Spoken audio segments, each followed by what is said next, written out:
జై శ్రీరామ్. నమస్కారం అండి. 2025 సంవత్సరంలో శని గ్రహ మార్పు అనేది జరుగుతున్నది. 2025 మార్చ్ 29వ తేదీ నుంచి శని కుంభరాశి నుంచి మీనరాశికి వెళ్ళి సంచారాన్ని ప్రారంభం చేస్తున్నారు. ఈ ఏదైతే శని గ్రహ మార్పు మీనరాశిలో సంచారం జరుగుతున్నదో ఈ 2.5 సంవత్సరాల పాటు ద్వాదశ రాశిల వాళ్ళకి ఎలాంటి ఫలితాలు రాబోతున్నాయో తెలుసుకుందాం. ముఖ్యంగా దానికన్నా ముందు శని గ్రహం గురించి కొన్ని విషయాలు మీకు చెప్తాను.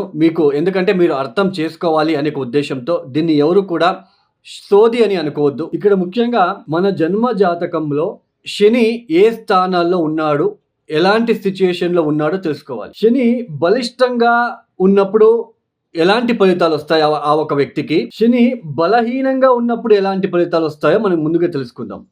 శని ఒక వ్యక్తి జాతకంలో బలిష్టంగా ఉన్నప్పుడు, శని అంటే ఏంటి, శని గ్రహం అంటే ఏంటి, సమాజంలో ఉన్న ఒక మనకంటూ సమాజంలో ఒక గుర్తింపు ఉంది, సమాజంలో మంచి స్టేటస్లో ఉంటున్నాము, మంచి జాబు, అటు రాజకీయంలో కావచ్చు, అటు ఏదైనా బిజినెస్ వైజ్ కావచ్చు, మనం మంచి పొజిషన్లో ఉన్నామో అంటే దానికి కారణం శని గ్రహం.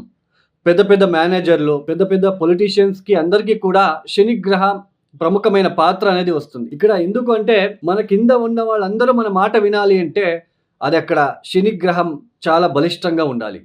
శని ఎవరి జాతకంలో బలిష్టంగా ఉంటాడో అలాంటి వ్యక్తికి ఆత్మవిశ్వాసం ఎక్కువగా ఉంటుంది. తర్వాత భయం అనేది ఉండదు. సమాజంలో మంచి గుర్తింపు, పేరు ప్రఖ్యాతులు అనేది వస్తూ ఉంటాయి. తర్వాత ముఖ్యంగా ఈ ఒక జాబ్ లో మెయిన్ కర్మకారకుడు, వృత్తికారకుడు శని బలిష్టంగా ఉన్న వ్యక్తి జాతకులకి ఉద్యోగం విషయంలో ఎటువంటి ఇబ్బందులు ఉండవు. తర్వాత సమాజంలో కీర్తి ప్రతిష్టలు ఎక్కువ అవుతూ ఉంటాయి రోజు రోజుకి కూడా.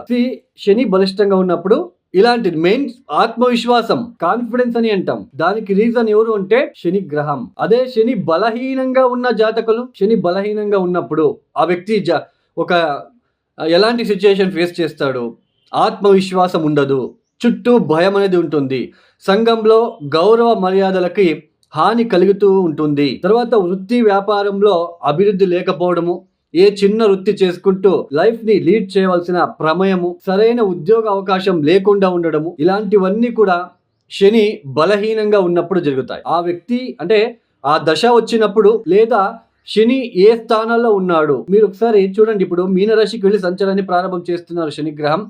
మీనరాశిలో అష్టకవర్గ బిందువులు ఎన్ని ఇచ్చారో చూసుకోవాలి. అష్టకవర్గ బిందువులు చాలా ఇంపార్టెంట్. ఇప్పుడు కొంతమంది చెప్తూ ఉంటారు, ఇప్పుడు మీరు కామెంట్స్ కూడా చేస్తూ ఉంటారు, ఇప్పుడు ఈ రాశికి లాభశని, లాభగురు, అద్భుతంగా ఫలితాలు వస్తాయి, కోట్లు సంపాదిస్తారని తమ్నెల్ చూసి మీరు వెళ్ళి చూస్తూ ఉంటారు. బట్ అక్కడ మీరు కింద రాస్తూ ఉంటారు మీరు చెప్పినట్లు జరగట్లేదు అని. ఎందుకు? గోచారం వేరు, జన్మ జాతకం వేరు. ఎలా మ్యాచ్ చేసుకోవాలి గోచారానికి జన్మ జాతకానికి? ఇప్పుడు మీకు ఒక ఎగ్జాంపుల్ ఇస్తాను. ఇప్పుడు మీకు తెలుసు ఆల్రెడీ ఏలనాటి శని, అర్ధాష్టమ శని, పంచమ శని, అష్టమ శని అని ఈ ఒక జన్మరాశి నుంచి, అంటే చంద్రుడు ఏ రాశిలో ఉంటాడో అది మనకి జన్మరాశి. ఆ జన్మరాశి నుంచి వ్యయస్థానానికి వచ్చినప్పుడు మనకి ఏళ్ళనాటి శని ప్రారంభం. ఏళ్ళనాటి శని అంటే 7.5 సంవత్సరాల పాటు ఉంటుంది. ఇక్కడ వ్యయస్థానంలో 2.5 సంవత్సరాలు, జన్మరాశికి వచ్చినప్పుడు 2.5 సంవత్సరాలు, ద్వితీయానికి జన్మరాశి నుంచి నెక్స్ట్ హౌస్ ద్వితీయానికి వచ్చినప్పుడు 2.5 సంవత్సరాలు, ఇలా 7.5 సంవత్సరాలు. అర్ధాష్టమ శని అంటే జన్మరాశి నుంచి చతుర్థ భావానికి శని సంచారం చేసేటప్పుడు దాన్ని అర్ధాష్టమ శని అంటాం. పంచమ శని చంద్రుడున్న రాశి నుంచి పంచమ స్థానానికి వచ్చినప్పుడు దాన్ని పంచమ శని అంటాం. ఇలాంటి ఒక సిచ్యుయేషన్ ఉన్నప్పుడు ఇప్పుడు మీకు మీనరాశికి వెళ్ళి శని సంచారం ప్రారంభం చేస్తున్నారు. మీ జాతకంలో మీనరాశిలో శని ఎన్ని అష్టకవర్గ బిందులు ఇచ్చారో చూసుకోవాలి. ఏ 0, 1, 2, 3 ఇచ్చి ఉంటే ఆ ఒక ప్లేస్ లో శనికి అక్కడ బలహీన పడ్డాడు అని అర్థం. బలహీన పడినప్పుడు ఆయన ఇబ్బందులు పెడుతూనే ఉంటాడు. ఈవెన్ ఏళ్ళనాటి శని, అర్ధాష్టమ శని కూడా, ఈవెన్ లాభస్థానానికి వచ్చినప్పుడు కూడా అష్టకవర్గ బిందువులు చాలా ఇంపార్టెంట్. ఇప్పుడు మీనరాశిలో పుట్టిన ఒక వ్యక్తి ఉన్నాడు. ఇప్పుడు మీనరాశికి ఏళ్ళనాటి శని ప్రారంభమైంది. ఇప్పుడు జన్మరాశికి శని వస్తున్నాడు. ఇప్పుడు గనక మీనరాశిలో పుట్టిన ఏదైనా జాతకులకి శని మహాదశనే జరుగుతూ ఉంటే, ఒకవేళ చంద్ర మహాదశ జరుగుతూ ఉంటే వాళ్ళకి ఇది తీవ్రమైన కష్టాలకి గురి చేసేలా తెస్తుంది. అంటే తీవ్రమైన కష్టాలు, బాధ ఎక్కువ అవుతూ ఉంటాయి. అర్థమైంది కదా? గోచారము మనకి జన్మజాతకం ఎలా మ్యాచ్ చేసుకోవాలో, ఒక స్థానం నుంచి ఒక స్థానానికి ఒక ప్లానెట్ వెళ్తున్నప్పుడు ఆ స్థానం ఎన్నో రాశి అవుతుంది, ఎన్నో లగ్నం నుంచి ఎన్నో రాశి అవుతుంది, ఆ స్థానానికి అష్టకొర్గ బిందులు ఎన్ని ఇచ్చారో చూసుకోవాలి. అష్టకొర్గ బిందులు చాలా ఇంపార్టెంట్. తర్వాత ఇప్పుడు శని మీనరాశికి వెళ్తున్నాడు, సంచారాన్ని ప్రారంభం చేస్తున్నారు. అక్కడ శనికి శత్రుగ్రహాలు ఏమైనా ఉన్నారా చూసుకోవాలి. శనికి శత్రుగ్రహాలు ఎవరెవరు? సూర్య, కుజ, కేతు అక్కడ ఏమైనా ఉన్నారా చూసుకోవాలి. ఏలాంటి శని, అర్ధాష్టమ శని, పంచమ శని జరిగేటప్పుడు ఒక ఇంటికి వచ్చినప్పుడు ఒకలాగా ఫలితాలు. పంచమ శని అంటే పంచమానికి వచ్చినప్పుడు దాన్ని పంచమ శని అంటాం. సామాన్యంగా కర్మకారకుడు పంచమానికి వచ్చినప్పుడు బుద్ధి శక్తి, ఆలోచన విధానం. పంచమ స్థానం అంటే ఏంటి? బుద్ధి శక్తి, ఆలోచన విధానము, సంతానము, మన అభిరుచి. అలాంటి స్థానానికి వచ్చినప్పుడు ఎలాంటి మనకి ఆలోచన ఇస్తాడు శనిదేవుడు అంటే, కష్టపడి పని చేయడం ఎందుకు, షార్ట్ కట్ లో వెళ్ళిపోదాం, జూజాడము, బెట్టింగ్లు, ఇన్వెస్ట్మెంట్ చేసి డబ్బులు నష్టపోవడం లాంటిది. అక్కడ అలాంటి సిచ్యుయేషన్ ఏర్పడుతుంది.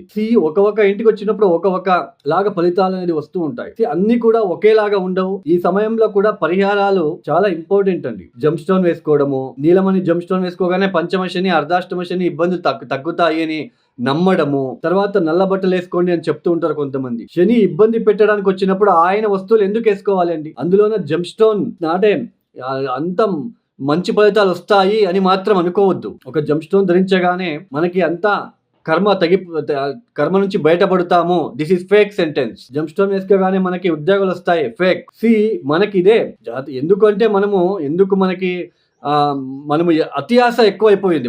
మనలో అత్యాశ ఎక్కువైపోయి తొందరగా కర్మ నుంచి బయటపడాలి, లేదా తొందరగా నేను శ్రీమంతుడైపోవాలి అని అక్కడ నష్టపోతూ ఉన్నారు ప్రజలు. జంప్ స్టోన్ వేసుకోగానే అన్ని అయిపోతాయి, మంచి ఫలితాలు వచ్చేస్తాయి. This is wrong sentence. ఎప్పుడు గుర్తు పెట్టుకోండి. మన కర్మానుసారంగా మనకి ఏదైనా దశాభుక్తి జరుగుతున్నప్పుడు మనమే కష్టపడి వేల కొద్ది చిన్న పరిహారాలు ఉన్నాయండి, వాటిని చేసుకుంటూ వెళ్ళాలి. అప్పుడే దాని నుంచి బయటపడతాం. సరే, ద్వాదశ రాశుల వాళ్ళకి ఎలాంటి ఫలితాలు వస్తాయో మనము ఒక్కొక్కటే ఇండివిజువల్ గా తెలుసుకుంటూ వెళ్తాం. ఇక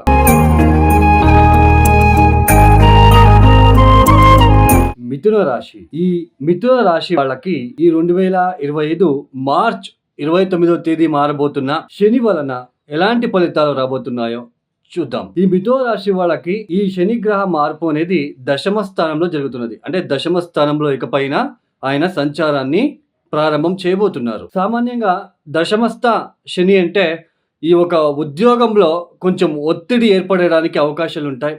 చాలా కష్టపడి పని చేయవలసిన ఒక ప్రమేయం ఉంటుంది. ఈ ఒక దశమ స్థానంలో ఆయన శని వెళ్ళి కూర్చొని నేరుగా చతుర్థ స్థానాన్ని చూస్తాడు. అంటే ఒక పక్క డొమెస్టిక్ లైఫ్ అంటే పర్సనల్, మళ్ళీ ఫ్యామిలీ లైఫ్ని కూడా చూసుకుంటూ, ఇంటికి సంబంధించిన విషయాల్ని కూడా చూసుకుంటూ, జాబ్ కూడా చూసుకోవాలి. అంటే రెండు కూడా మేనేజ్ చేసుకొని వెళ్ళవలసిన ఒక ప్రమేయం ఏర్పడుతుంది ఈ ఒక మిథున రాశి వాళ్ళకి. అయితే ఇక్కడ ఒక చిన్న లాజిక్ అండి. ఇప్పుడు మీ జాతకం ఒకసారి చెక్ చేసుకోండి. మీన రాశిలో ఏదైనా గ్రహం ఉందా? శని గ్రహానికి శత్రు గ్రహాలు సూర్య, కుజ, కేతు. ఈ 3 గ్రహాలు శని గ్రహానికి శత్రు గ్రహాలు అవుతారు. మీ జన్మ జాతకంలో మీన రాశిలో ఏదైనా ఈ 3 గ్రహాల్లో ఒకటి ఉన్నా కూడా ఈ శని ఇప్పుడు అక్కడ వెళ్ళి సంచారాన్ని చేస్తున్నారు కదా, అక్కడ తనకి నచ్చని ఒక గ్రహం ఉన్నప్పుడు ఎలాంటి సిచ్యుయేషన్ ఏర్పడుతుంది మనకి? అది దశమ స్థానంలో. ముందే శని కర్మకారకుడు, శనికి శత్రుగ్రహం అక్కడ ఉన్నారు.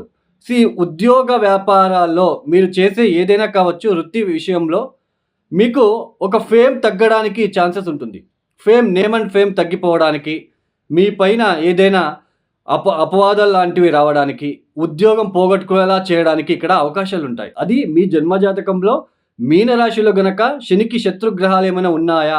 ఉంటే గనక ఇలాంటి సిచ్యుయేషన్. మరి తర్వాత అష్టకొర్గ బిందులు ఒకసారి చెక్ చేసుకోండి, చాలా ఇంపార్టెంట్. అష్టకొర్గ బిందులు మీనరాశికి ఎన్ని ఇచ్చారు శనిగ్రహం? 4, 5, 6, 7 ఇలా ఇచ్చి ఉంటే పెద్దగా డిస్టర్బెన్సెస్ రావదు. అక్కడ ఉద్యోగంలో పని భారం పెరుగుతుంది, కానీ ఉద్యోగం వదిలి బయటకు వచ్చే పరిస్థితులు అయితే కనిపించవు అక్కడ. ఎందుకంటే అష్టకొర్గ బిందులు ఎక్కువ ఇచ్చారు కాబట్టి. తర్వాత ఈ ఒక పొలిటికల్ లీడర్స్ కి కొంచెం ప్రెజర్ ఎక్కువ అవడానికి కూడా ఛాన్సెస్ ఉంటుంది ఈ మిథున రాశి వాళ్ళకి. తర్వాత ఈ సినీ ఫీల్డ్ లో ఉన్న వాళ్ళకి కూడా కొంచెం స్ట్రగల్, తర్వాత కొన్ని ఆటంకాలు ఎదురవ్వడానికి అవకాశాలు ఉంటాయి. అంటే మొత్తానికి దశమ స్థానంలో మిథున రాశి నుంచి దశమ స్థానంలో సంచారం చేస్తున్నాడు కాబట్టి ఆ రాశిలో ఏదైనా శనికి శత్రుగ్రహాలు ఏమైనా ఉన్నారో చూసుకోవాలి. తర్వాత అష్టకొర్గ బిందులు చూసుకోవాలి. అప్పుడే మనకి శని ఇచ్చే ఫలితాలు మనకి ఈజీగా తెలుస్తాయి అని అర్థం. ఈ సమయంలో గనక మీకు శని మహాదశ, చంద్ర మహాదశ గనక జరుగుతూ ఉంటే ఇంకా కొంచెం ఇబ్బందులు ఎక్కువగా ఉంటాయి అనేది మనం తెలుసుకోవాలి. మొత్తానికి ఉద్యోగ వ్యాపారాల్లో ఆటంకాలు ఎదురయ్యే సూచనలు ఉంటాయి. అవి ఎదురైనా కూడా, ఆటంకాలు వచ్చినా కూడా వాటి నుంచి మనం సక్సెస్ అవుతామా లేదా అని ఎలా తెలుసుకుంటాం? అష్టకర్గ బిందువులు దశా పీరియడ్. ఈ మిథునరాశి వాళ్ళు తప్పనిసరిగా ప్రతిరోజు కూడా కాలభైరవేశ్వర గాయత్రి మంత్రం చదువుకోండి. మీ కింద పనిచేసే వాళ్ళని అంటే మీ కింద పనిచేసే కార్మికులని వాళ్ళకి ఎటువంటి ఇబ్బంది కలగచేయకుండా వాళ్ళకి రెస్పెక్ట్ ఇచ్చుకుంటూ మీరు వెళ్తేనే బాగుంటుంది ఈ సమయంలో.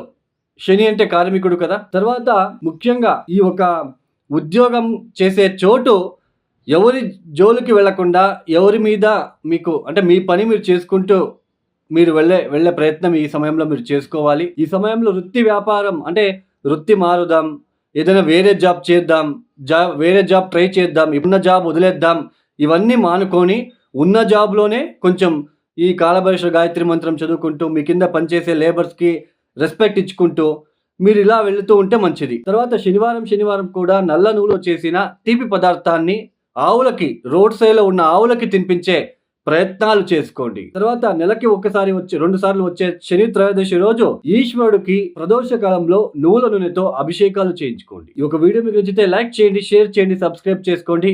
మరియు ఎవరికైనా పర్సనల్ ఆస్ట్రాలజీ కన్సల్టేషన్ కావాలంటే డిస్ప్లే అవుతున్న నెంబర్కి మీరు నేరుగా కాల్ చేయండి. స్వయంగా నేనే రిసీవ్ చేసి మాట్లాడతాను. చాలా సింపుల్గా ఉండే రెమెడీ కూడా అందుబాటులో ఉండేలా మీకు చెప్తాను. ప్రతి ఒక్కటి కూడా క్లారిటీ ఇచ్చి ఎక్స్ప్లెనేషన్ చేస్తాను. ఎవరికైనా ఆస్ట్రాలజీ కన్సల్టేషన్ కావాలంటే ఈ ఒక కింద నంబర్కి కాల్ చేయండి. ఈ ఒక వీడియోని క్లోజ్ చేస్తున్నాను. ధన్యవాదములు. సర్వే జనో సుఖినో భవంతు. జై శ్రీరామ్.